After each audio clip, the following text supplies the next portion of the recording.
Hello everyone and welcome to our project where we build CRM system from scratch. And let's continue on our journey. Let's continue.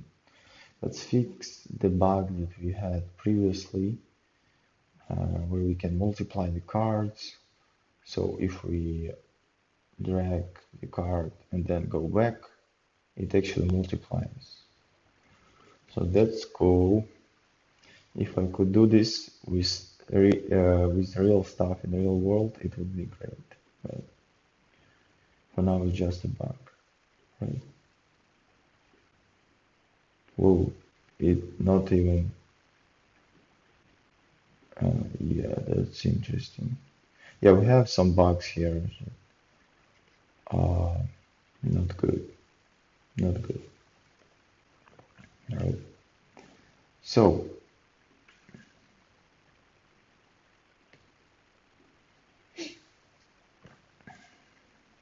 so we have our drop listener, and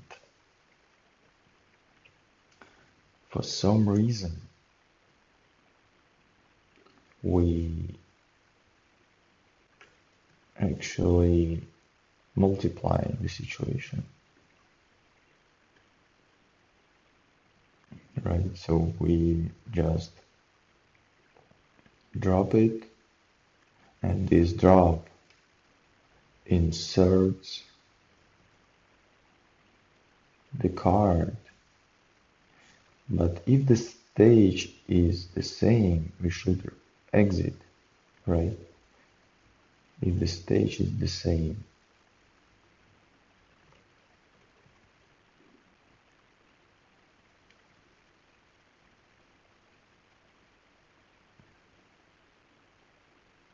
Oh, so we do not exit the drop listener like this.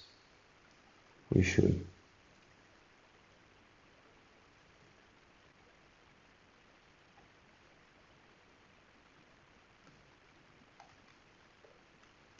We should. Like that, right? Now it's working. Cool. So we fixed the bug. Now,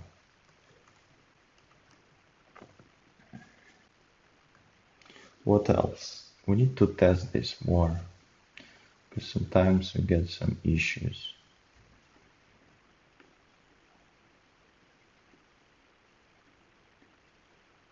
Like this.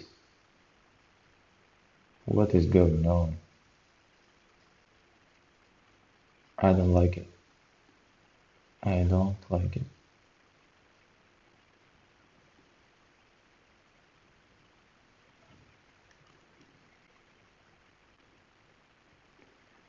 Oh, you know what? Maybe that's because, so fix the bug where we lose the drop zone background.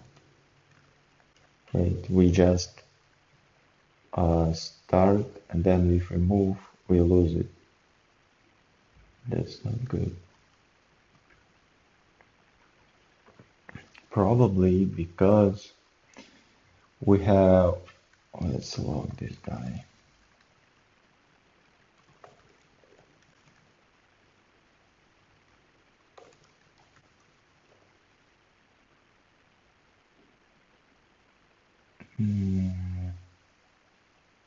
So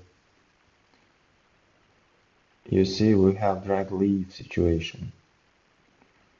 That's not good because we leave the child leave, but we do not leave the parent. So in this situation, we must keep the drop zone colors.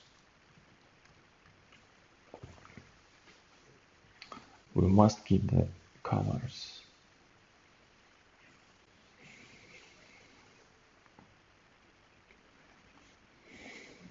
How do we do that?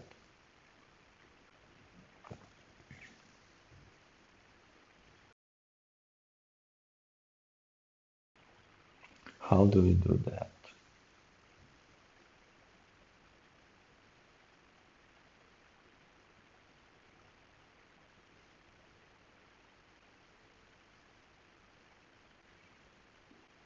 Should we say elements drag with drag active,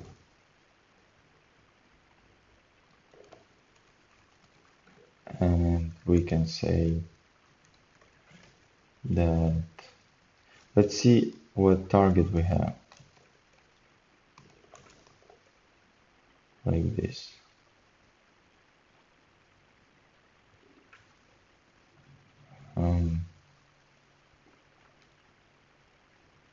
Drag event, right? Drag event.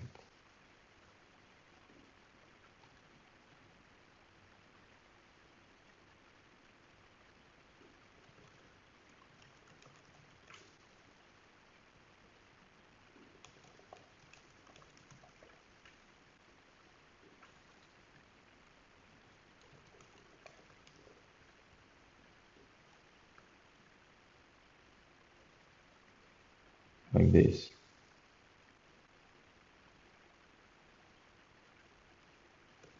So we have, you see, so we have drag enter for some, oops, sorry, it's not right. We have drag enter for, oh, this is actually the drop.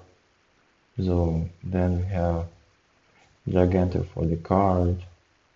Then we have drag leave. So we should probably keep just track of everything. Let's say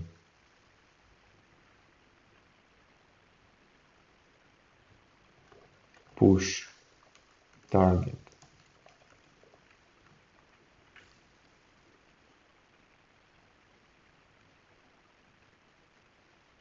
Oh, it's event target. Sorry. So is it like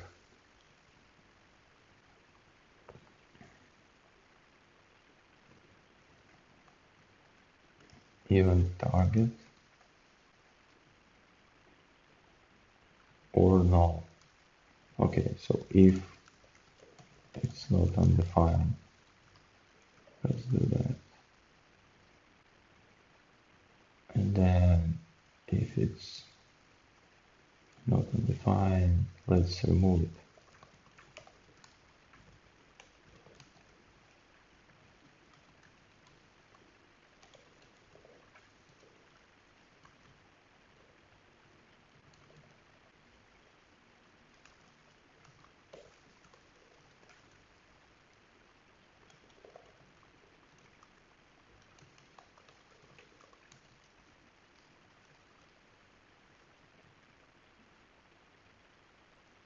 Like that.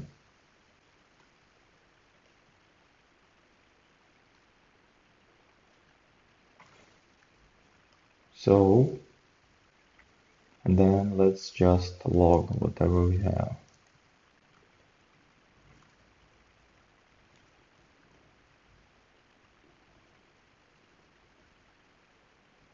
So we always have some kind of, okay, let's remove this guy. And maybe let's comment out this completely. So you see, we always have some elements in here. So unless it's not empty, we wanna actually, depending on that, do the drop zone situation. So it will be a function over here, function class toggle zone colors,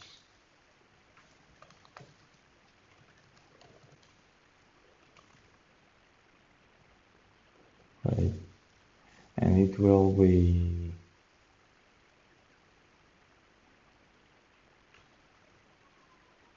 reading these elements, and if these elements with drag active length is more than 0, then we wanna do this, and if it's 0, we wanna do this.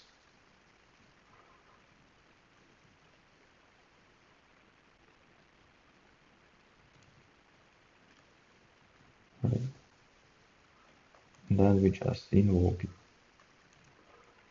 here and here.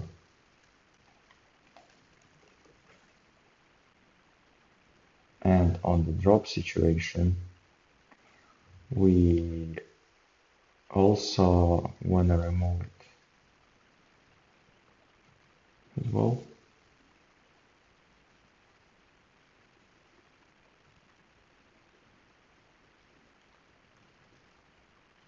Like this. Let's see.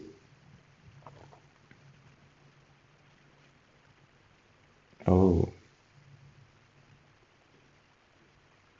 now it works fine.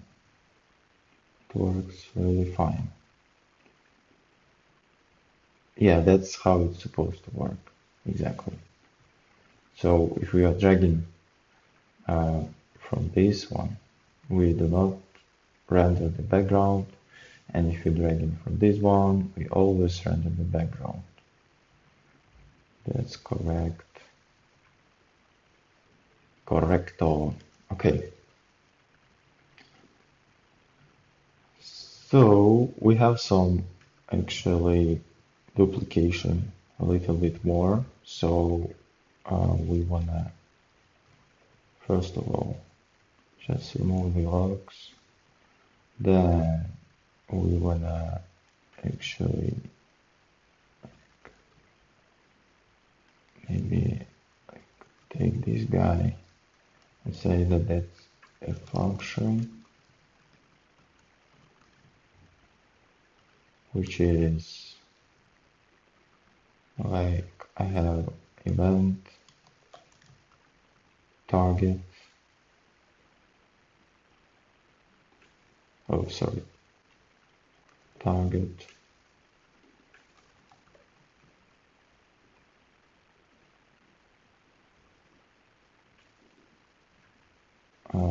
Maybe we're gonna call them not events, not elements, but targets actually. Because that's what they are. Targets with drag. Active, yeah. And this is called, we just remove the situation. Maybe we could actually do the generic function because it makes sense in this way. We could do like function array remove by identity. Remove element by identity. Right, and we can just have it like this. We can say array is gonna be T and element is gonna be T.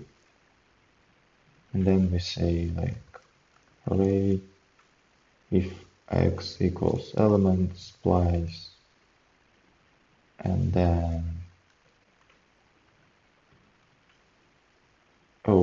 and then we wanna break actually. Yeah, I feel like that's the way to go. We have our array, we have our element, which is event target, just like that.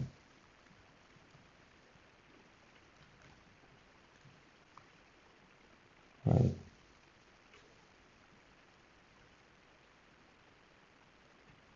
Yeah. So,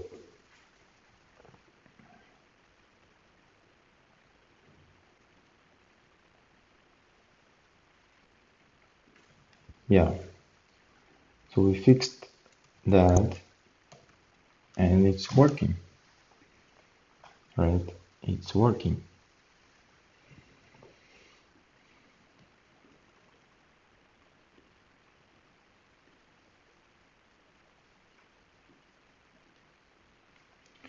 Let's maybe comment on this. We can have more than one target that is being dragged over. So to be able to understand if we have at least one element,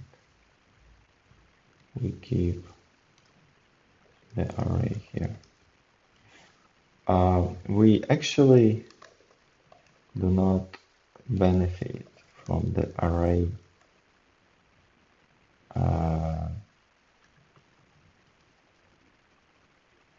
specific length. In theory, we could just keep a reference, keep at least one target reference, but we keep the array just for debugging and purposes.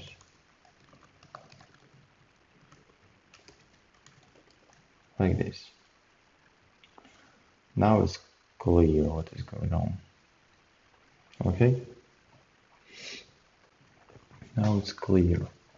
How do I drag this guy? I should scroll down and drag. I don't know. That sounds like... Yeah, like in Zoho it's the same stuff. You have to scroll down and then drag. Okay. So that's fine. What other bugs do we have?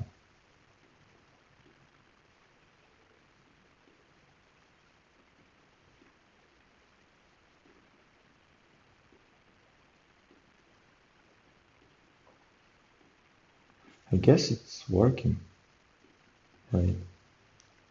I guess it's working completely fine. So let's commit these guys.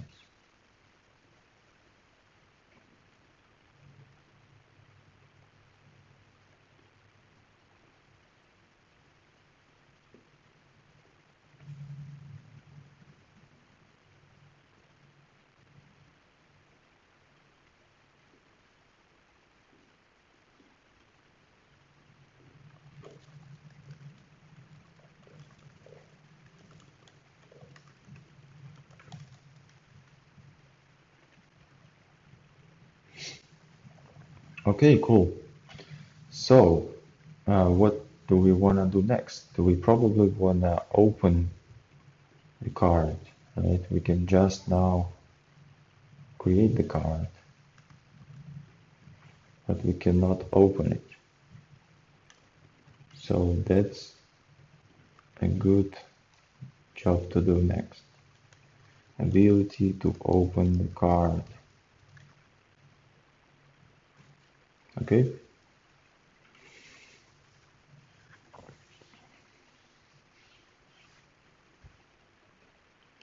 So whenever we